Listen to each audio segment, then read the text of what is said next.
Good evening to you, and thank you for joining me this evening for episode 1 of Speak Up Queen. My name is Rachel, and I'm going to be your host this evening. About Speak Up Queen.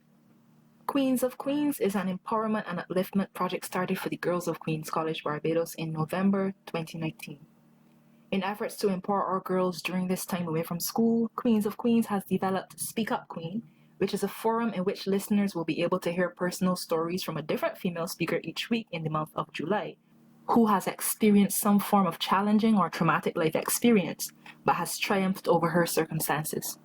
Speak Up Queen aims to empower our girls as they listen to other queens share their experiences and words of advice candidly, in hopes that it will encourage them to contemplate their own actions and life choices.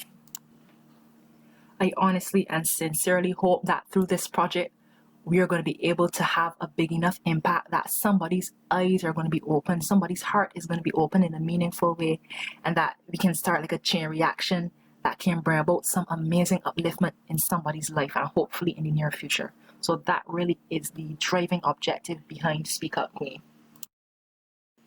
Speak Up Queen, Episode 1: A Domestic Abuse Survivor Speaks. Valdeen Shears has been a member of the media for just over 20 years and currently works as an independent freelance senior investigative reporter with Daily News Limited and occasionally writes for Eastern Times community newspaper. Valdeen, who has written for publications outside of Trinidad and Tobago, government websites, local corporate and community magazines, is also an unpublished author. She is an advocate who represented the Caribbean Women Honors and Empowerment Organization in Trinidad during World Human Rights Day in 2019. And also represented the Coalition Against Domestic Violence in a series called Triumph Over Trauma, where a group of survivors speak about all their experiences. Ms. Shears has also spoken out through print, radio, and social media, and presently has an online petition for a cause that she believes can and will save lives: the ABBA movement, ABBA standing for All for Bracelet Alerts. She has begun lobbying for the legislative enforcement of GPS tracking bracelets, a corresponding victim alert app, and mandatory counseling for all parties involved in domestic situations. She has seen firsthand the adverse psychological impact that domestic violence can have on children in dysfunctional situations, and she wants to stress the absolute need for the inclusion of the alerts and rehabilitative counseling to ensure that the cycle does not continue. Valdeen is a mother of 7 and grandmother of 1. She is a survivor of domestic violence and abuse, and she is here with us today to share her story and perspective. Welcome, Valdeen. I didn't think I'd be nervous because I've spoken about this so many times. But I am a little bit because I'm always mindful of how it impacts and how much emotions, even when you don't experience it yourself, but you hear of other people's experience, it still can leave a lasting impression or a lasting impact. I want to start by saying thank you to Caribbean Women Honors and Empowerment Organization, CHAWE, for recommending me for this platform, and a heartfelt thank you to Queen's College, Miss Rachel Critchlow and her young queens for having me. Like Miss Critchlow said, my name is Valdeen Tamara Shears, and to borrow from an iconic gospel vocalist, I am no longer a slave to fear. 4 years ago, though, I could not stand here and boldly state this. I was crippled mentally by it, and it determined all areas of my life, from my job, my parenting, my finances, but most importantly, my mind. Today, I would like to share some of the dynamics of suffering, of surviving, although it was suffering, but of surviving an abusive relationship or marriage, but not by dwelling on my ordeal or my scars, both mental and physical. I want to focus on how to avoid, acknowledge, and advocate against domestic and gender-based violence. Misguided love can play a big part of the decisions we make whether to go or stay. That decision is never, ever easy. Usually, isolation plays a big role in abusive relationships. And before you know it, you are alienated from family and friends, And more than likely, there is a child or children in the picture, as was in my case. I fell in love at 19, had my first child at 20, got my first slap at 21. I stayed 21 years, left a broken home with 7 children and a grandbaby on the way. I stayed in a shelter once, fled more than 3 times, and have physical scars to show, and still I thought I could fix him, or be a better wife, or be a better parent. But mostly I stayed silent. Relationships can be a tricky road to maneuver, and we have to be careful that we don't lose ourselves in the process of building up others. There's a general misconception also that abuse and domestic violence can only be a dysfunctional issue between spouses. This message here is directly speaking to your young queens, Miss Kuchu, because it can and in fact occur between friend to friend, sibling to sibling, neighbor to neighbor, teacher to student, and vice versa, and etc. I want to share a little bit about red flags and warning signs and how you can possibly identify them. Because I didn't know what to look for. I felt that I thought I was in love. And even in the early years in our relationship, before we got married, I felt that his obsessiveness was also love. And that his jealousy, though sometimes undeserved, was just him saying how much he loved me. And most of what I'm sharing is is hopefully to really reach the young girls. And I want them to not just take this information and not share it. They need to share it with their peers, share it with their friends, share it, whatever they can remember. If you have a writing pad close to you I write pretty quickly because it's in me as a writer. But if you can take down some notes that you can then share with your family, friends, and also to yourself, so that you can also identify to yourself if you may be an abuser or if you are seeing someone possibly in an abusive relationship, even between your peers and in school. The first sign for me is an excessive attempt to control or to be too much aware of your whereabouts. If even a friend begins to display an excessive need to check in on you, particularly if you are not or did not experience any tragedy or trauma, then those are signs that they are either manipulating you for a specific purpose or they aim to control you. In most cases, it's their own insecurities and jealous tendencies that are on display. But you don't often recognize this. We can mistake that for care, for overprotectiveness, for concern, and then we tend to shelve it away until it comes back up again. And often that is the slow burn of domestic violence or the starting line of potentially an abusive relationship. If you feel no fear, or rather if there's no concrete threat, then find a way to raise your concerns. Abuse and fear thrives in silence. If you feel afraid, run. Plan strategically, get help, and get out. There are persons who might say not to do this, consider it. I was told because of my Christianity, I was told restoration or divorce. I felt like I should not be the one to condemn him. So even when I was in a shelter, I still convinced myself to go back. Now, the thing about it is, men are often seen as the predominant abuser in most relationships, but there are often relationships where the female could be the abuser, because there's also emotional abuse. There are several types of abuse, and if we are not cognizant of the types of abuse there are, we could experience it, or we can perpetrate it on others and not be aware of what we are doing. And this is what we have to do. We have to constantly keep educating ourselves in whatever situation, whatever relationships we are in. The second point I'd like to make is about self-examination. Are you entertaining a potential abuser or are you one? We should take time for self-examination and reflection. Are you mindful of the behavior of your peers, your three BS, your three Bs? This is for the young ladies, your three Bs, your BFFs, your besties, and your boyfriends.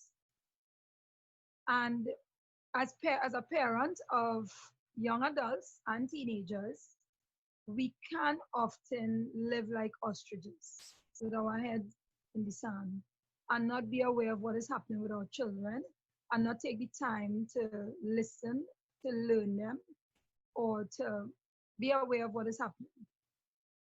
Um, I wanna go to something that if maybe if somebody had spoken to me in a forum like this, maybe once I had sat in one of these forums, maybe in the early part of the relationship, maybe just maybe something different might have happened.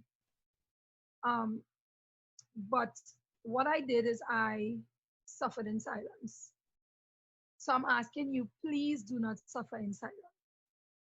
What this does is it daily strengthens the grip of fear and the abuser's misguided sense of control and power over you. Tell somebody, but do so cautiously, strategically if you have to. Sometimes being smart is all it takes to save a life, even your own. I saw a video recently of a young lady at a vet's office. She was there with her dog and an oversized dark shades. That lady walked across to the staff desk, asked something, and quickly handed one of the workers a slip of paper. On it, she cried out for help, said her boyfriend had beaten her, had a gun on him, and threatened to hurt her. The woman acted quickly, called 911 without alerting the alleged abuser, and the police quickly arrived. He was searched and a gun was indeed found on him. The woman simply deflated when the police left with him. It was the end of her night of terror. She took off the glasses and her face bore bruises. This story could have ended so much differently as it has in Trinidad and Tobago. She could have chosen to continue to suffer in silence and been shot and killed that same day. And friends need to be friends. Let me tell you something. Report acts of abuse and bullying to someone you can trust to act on it. It does nothing for anyone when you stay silent. And you do not have to make it known that it's you who are reporting it. There are ways and means. There's so much technology now, so much ways that take for instance that account I just gave. She wrote on a slip. She knew she was in danger. She wrote on a slip. She handed it to the woman without saying anything to her. And they acted on her behalf, and that's possibly saved her life. Even if she didn't die that night, who knows how many years she would have stayed there until he eventually killed her or hurt her. Because usually, if you look at reports, usually it's when you're on your way out that you're most in danger. So my next topic is breaking the cycle, addressing the issue of rehabilitative counseling for the potential abuser, not just the victims. So you're doing counseling, you know you need to talk to somebody, right? That's the questions I'm often asked. But I want to know if society could tell me how come they only focus, or usually mostly focus on counseling for the abused woman. Sometimes they focus on it for the children left behind with more emotional scars than the number of physical injuries suffered by the abused parents. And while we cannot in any way justify any form of abuse, we cannot negate that hurt people hurt people. If a mindset is cultured to accept or trivialize abuse, then often it repeats itself. As a parent, I've had to, like my good friend Kamika McClatchy, I think she's listening. She's a fellow survivor advocate and founder of an NGO, Woman Rediscover Your Strength. I had to reculture my children's thinking. What I'm grateful for is that their minds are still able to be molded and is less resistant to change like adults. However, we cannot just condemn and allow the cycles of abuse to be met by its new unsuspecting victim. This is one of the three causes of the ABBA movement, which Ms. Critchlow mentioned. ABBA stands for All for Braces Alerts. In my opinion, and based on experience, a common sense approach to fighting domestic and gender-based violence would be to enforce this electronic bracelet alongside the existing protection orders. I will never stop saying that it could act as both a deterrent to allow the police, and also it will allow the police to be aware first that the abuser is breaching or about to breach the field and not the victim. Because often when the victim is aware that it's being breached without some way of alerting anyone, that protection order becomes only a piece of paper, and now the victim is often faced with danger that could lead to death. Another cause of the movement is to have established a victim app alert, which would enable the victim or survivor a realistic distance and time to get to safety and away from the abuser. And I will not stop stressing, if I could go up on a tall building and shout it, I would beg our government to please enforce mandatory rehabilitative counseling for the abusers, maybe as a condition of their case or bail, because what that does is it gives the victim a sense of security. It also gives them a line of defense, because if your freedom is threatened by a particular behavior, I could be so naive, but I think because abusers know the protection order can only be enforced if the victim is in front of them, then it gives them that power that they still can get to the victim. And this is the power that we have to take away. Society, government, legislation needs to take away the power that abusers have that consistently keep victims from becoming survivors and advocates. Okay, so I want to talk about life after abuse, both as a victim and a perpetrator. This part is very short. If counseling for abusers is made mandatory, then we have made a tangible step to arrest the cycle of abuse without just condemning the abuser and yet another victim to a similar fate. What this move also does is enable the abused to walk away with the consolation that yet another female is less likely to be manipulated and cowered into silently screaming in her head, which is what I do. It can also afford the abused the power to forgive, heal, and move on. And forgiveness allows us to heal from inside out and not remain damaged and risk spewing that damage on others, because this is what continues the cycle of abuse. And like I said, women could be more emotionally abusive than men. And often you would hear, if we had men speaking, they would be more than likely supportive of ways to stop abuse, predominantly done by men, but they would also probably raise the issue of the other types of abuse which are often perpetrated by women, and they rightly should do so. Victims have to be very careful they don't become abusers. Sometimes it can become a safety mechanism or unresolved anger over one's ordeal, the system, and even towards friends and family. Advocacy. Finding your voice and restoring your identity. I had to come out from under my ex-husband's shadow. I had to forgive. I had to learn to forget, or I would never have been able to transition from victim to survivor to advocate. It's this newfound power and strength which allowed me to be open to blessings. God first blessed me even while I was still bogged down in fear with the title to my first book, yet to be published. Then he gave me the ABBA movement, All for Braces Alerts, determined to see a change in legislation regards DV and GBV. Now he has given me platforms from which to speak out and up, to try to educate, inspire, and help others. I cannot say how grateful I am for being able to hold on to my sanity even in the worst and darkest of my family's crisis. I was only able to do so because I resolved to lay it at the feet of my fate that God would get us out soon and that this too shall pass. My heart though breaks for so many others that did not survive. And this is what drives me to advocacy and to be exceedingly happy to address audiences, whether it's 2 persons or 200, because I have physical scars from my abusive relationship.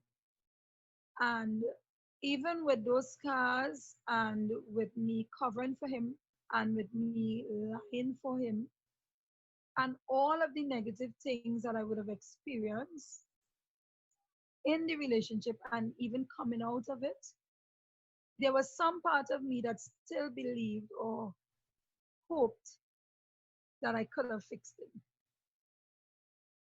And that is not the part of me spouse to spouse, but it's just the Christian part of me. And that is our problem often with women.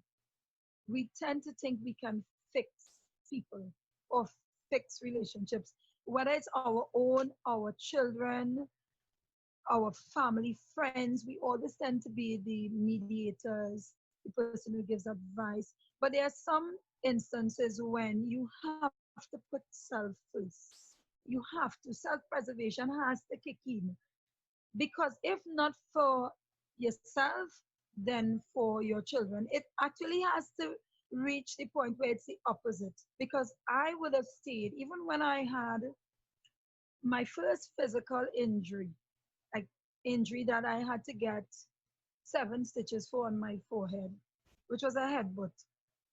And I only had, I think it was the first 3 children at the time. So I stayed and had 4 more. And even then, because I hid so much, I lied about it. And I think then I should have been motivated to know that my life was in danger enough that he could hurt me and possibly hurt my children. But it was the opposite. I felt I didn't want them to grow up without their father. I really wanted this to work. I was determined to hold on to my marriage and I would pray for his deliverance no matter what. Because there are scriptures that talk about the husband being covered by the prayers of the wife. And I held on to those things because I wanted to be able to say, as for me and my household, we will serve the Lord. But God blessed us with wisdom and we have to. It's easy for me to say these things now, eh? And looking back now in hindsight, I really can't say that I was ever brave in my 21 years of being married or in a relationship with my children's father. I mean, I became brave in my head. So most of my coming out started mentally. Like I was able to mentally disassociate myself from him. I detached myself mentally from him, even while still loving him, even while still praying for him. There was one incident that I'd like to share that kind of shows how easy it is to live in your head while being abused. My mom died of cervical cancer in 2010. And my mom didn't like him, obviously. I didn't like that she didn't like him. And I tried, even when she knew, and she knew there had been incidents, even when she knew of abuse and whatever was happening, I would still then try to sugarcoat it, or I would try to show his good points because I didn't have intentions then of leaving. And then coming down to the last few years, I couldn't leave. I really didn't think I could leave out of fear and out of death threats. So my mom passed, and on the day of her funeral, which I was supposed to do the eulogy, he got in an accident. He had carried my sons, my two young sons at the time, to get a haircut, and he got in an accident, and I got a call from the station. And we lived a little distance from where the funeral was taking place. And I sat there and I had to choose between going my mom's funeral and not knowing what to do concerning my children, because I knew he would have been angry. And that's what domestic violence eventually does. It makes you walk around with a feeling of anxiety in your belly and nuts. It's not healthy in no form or fashion. Whether it's a friend doing it to you, a brother, sister, an aunt, cousin, spouse, it is not healthy. We need to stop making excuses for abusers to continue to abuse us and stop enabling abusers. And well, eventually the station called and then they said that he was being allowed to come home because there were no injuries. And I was so happy, but I had to leave my children away. They couldn't go to me with me to the funeral because the car was damaged and it was a rental. And he was angry because this interrupted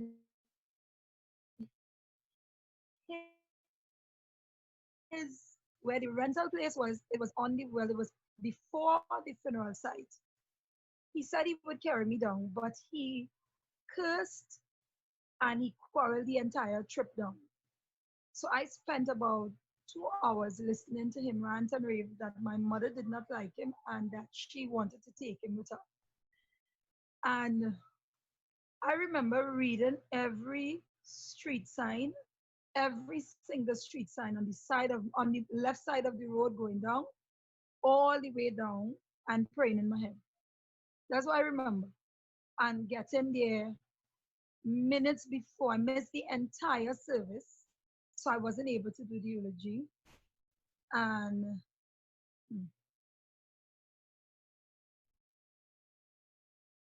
and they kept.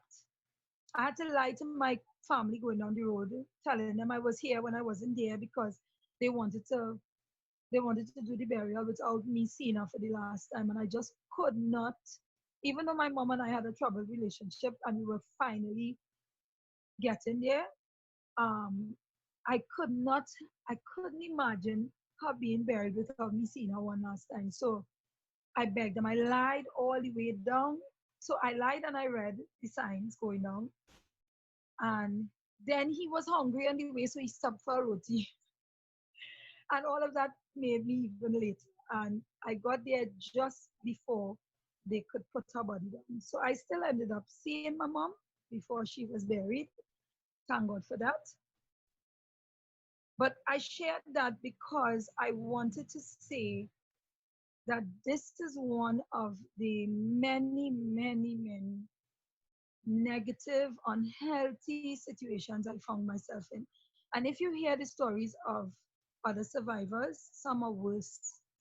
Some are worse. In my profession, I've interviewed women whose story, whose experiences, whose ordeals rivals mine. Women who were locked in rooms, women whose head were pushed through louvers. And even for those who lost their lives, if you listen to their family members talk about them now, who they would have shared, probably shared with, you would hear horror stories. And it's always almost significantly shadowed by fear. And then there's the fear of if you can leave and if you can stay hiding. And that is why I will mention again the need for the bracelet. Because that is it will I will no longer have to worry about if I can remain safe when I'm out of the relationship. Because I'll know now there's something in place. There's something in place, something tangible. I hope that there are people who are on this in this forum who can impact or influence legislative change now, not 10 years from now, and then the statistic rises in that 10 years. Because we're doing when we put domestic violence issues or legislation on the back burner. We keep allowing more women to die, more children to be traumatized for life, more families to be broken up and destroyed, more children to be abused. We leave more victims to remain victims because abusers see the protection order as a piece of paper. It cannot shield. It gives us a false sense of safety and security. It gave me none. I can tell you because I know the individual, I know their mindset. So it gave me none. And I think the police and the justice system in most countries that use just the protection order ought to know that we need to stop being reactive and start being proactive. On that note, I'll say that the focus, though, cannot only be on saving victims. It has to also be on mitigating the trauma and damages already done to the psyche of the children who are exposed to DV and GBV, and the abusers, some of who can and are open to rehabilitation.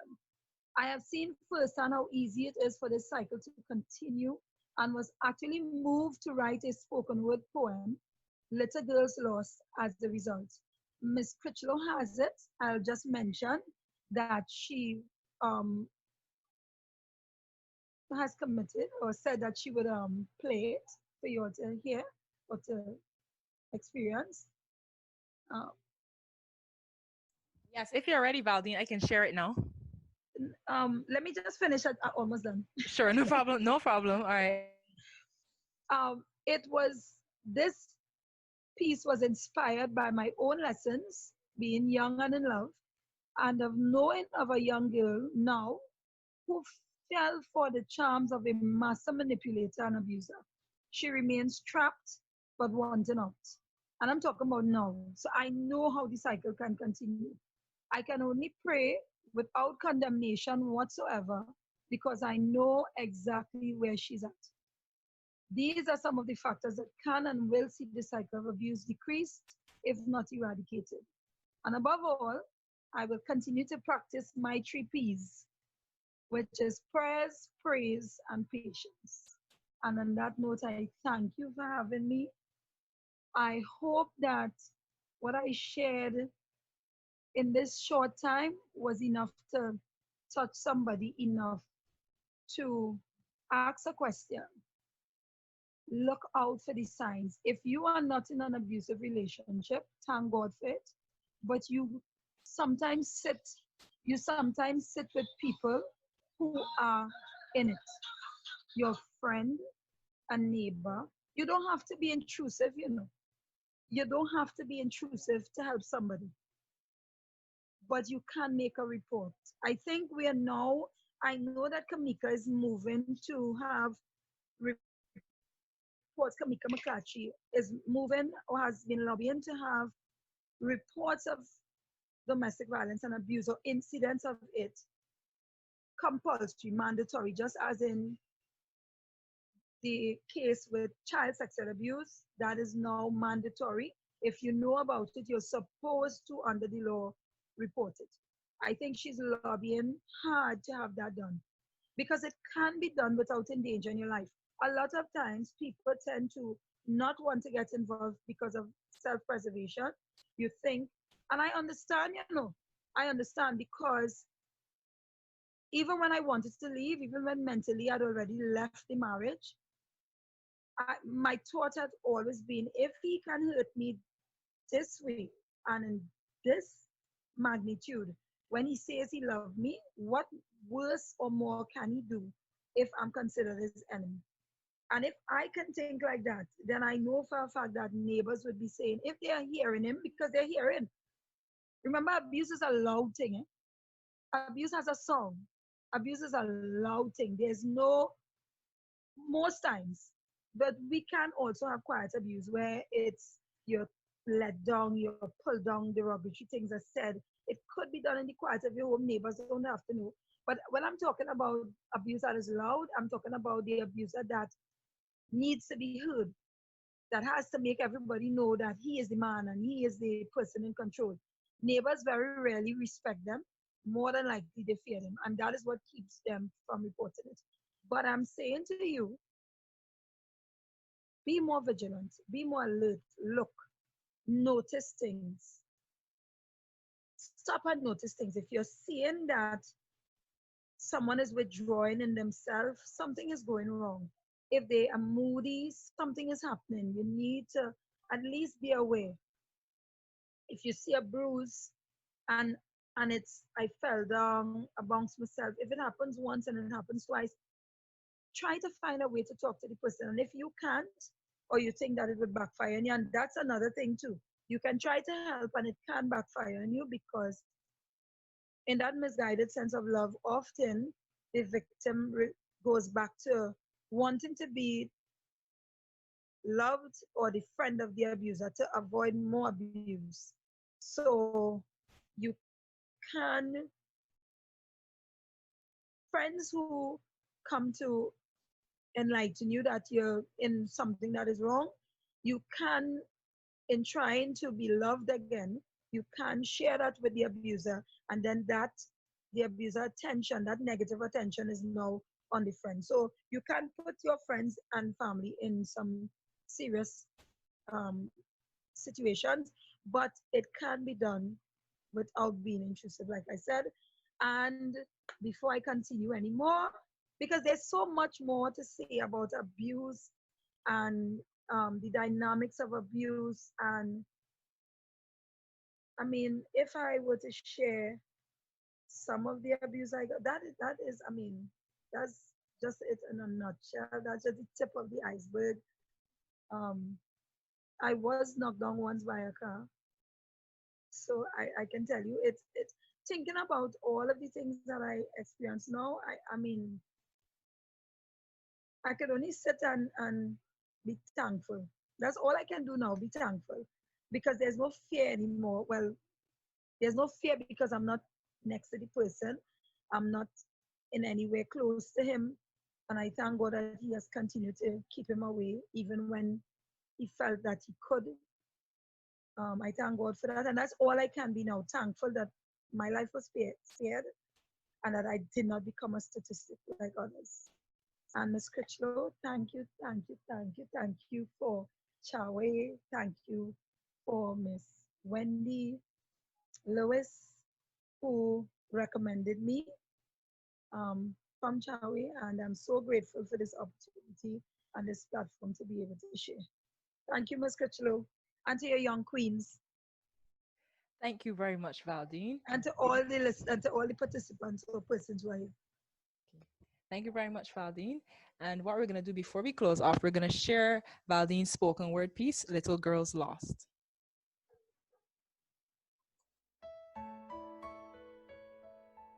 This is dedicated to two Trini proverbs. Who feels it, knows it. And from the frying pan into the fire. And this is my 2 cents. She lives in and with regrets, from looking for love to having him met. The words would have fell off his lips smooth like butter. Never mind, he looked old enough to be her father. In her mind, in his eyes, woman was she. It's a pity he no longer calls her baby. She lives in and with regrets too much to bear, regrets that she can no longer choose to go or stay, that she is as much a hostage to misguided love as she is to violence, that he has forced her family away and at a great distance. The dirty man she once considered sexy, whose eyeball she wanted to be, she should have only seen as a father figure, closer in age to her biological daddy. She hides behind a smile and a flood of unshed inner tears, holding in her fears. Does anyone care? Mommy, mommy, mother, I wish I could truly say sorry. God has taken over, mommy, because it's no longer just about me. is about the baby. The bruises will heal and the wounds made by words will scab over. Mortal scars are left though on my soul, maybe forever and ever. My world has closed into just the few he allows. I want to speak out, but I know the feel of the blows. He come in, I have to smile. My head and my heart's been hurting for quite a while. Fear keeps me here as if I've grown roots. The fear that he will one day make good on his threats to shoot. Oh God, help me now. Wish I could warn my girlfriends on how to be a little girl even when big woman feelings kick in. How to see the wolf under the sheep clothing. How to say yes, I am a little girl. So stop, pause. I refuse to be one of your little girls lost. Yes, Mrs. Gemma, you were saying something? Yeah, not a question. Just wanted Sure. to say thank you to Valdeen for sharing her story. It has certainly been, I think, a lot of food for thought. And as she was talking, I had my cards and I'm writing as well. I just have a question, yes. As it relates to the teenager, when you think of teenagers, and they're getting involved in relationships, I tell my students that when they fall in love, they tend to fall in love really, really hard. They don't think they don't see gray areas. Is this black or white?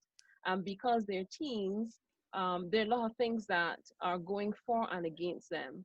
As it relates to against them, sometimes there's a lack of understanding of self. We have to think of maturity. Sometimes they may have a low sense of self. And when you get involved, the type of person that Valdeen spoke of, and hope you don't mind me calling by your first name, spoke of just now, it makes it easier for that type of individual to find themselves in a relationship where there is violence. Based on your experience, what would be the one thing you would tell a teenage girl who is looking to get involved in a relationship, and having hindsight, you could see down the road on where that could lead? What is the one thing, without scaring them off, without pushing them towards the individual, that you think you would tell a teenager who's looking to get involved in that type of relationship?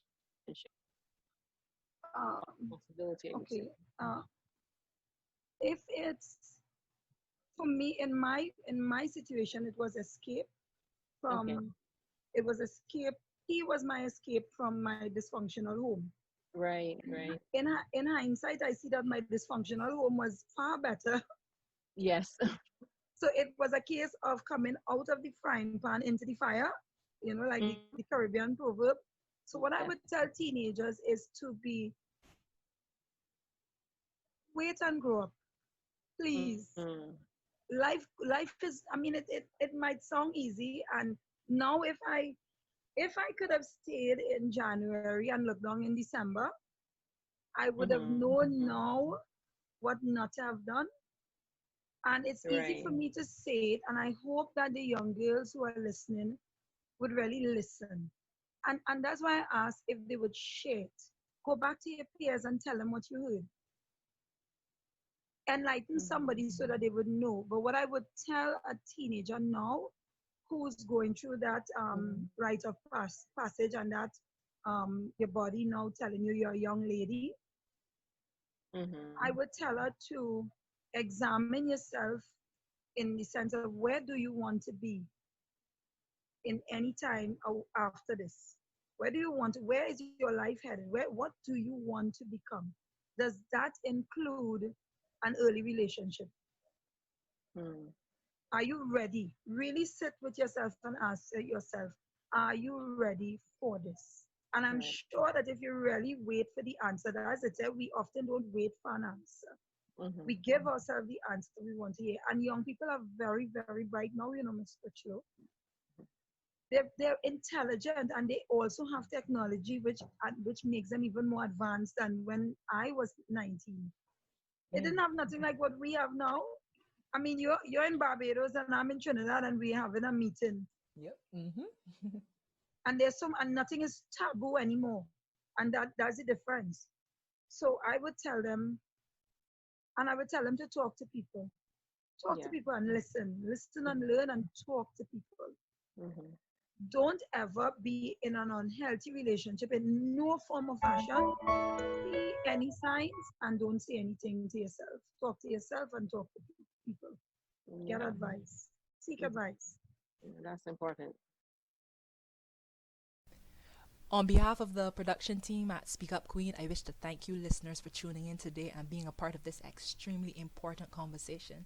And of course, I want to send thanks again, an absolutely heartfelt thank you, Valdeen, for allowing yourself to be here, allowing yourself to be open and vulnerable with us and sharing from your heart and using your life to be an advocate for persons who are actually still trapped and in silence. Thank you so much, Valdeen. And listeners, we've come to the end of our first broadcast, but I do hope that you'll join us next week to hear the story of a former drug addict and sex worker who's turning her life around. So until then, continue to speak up.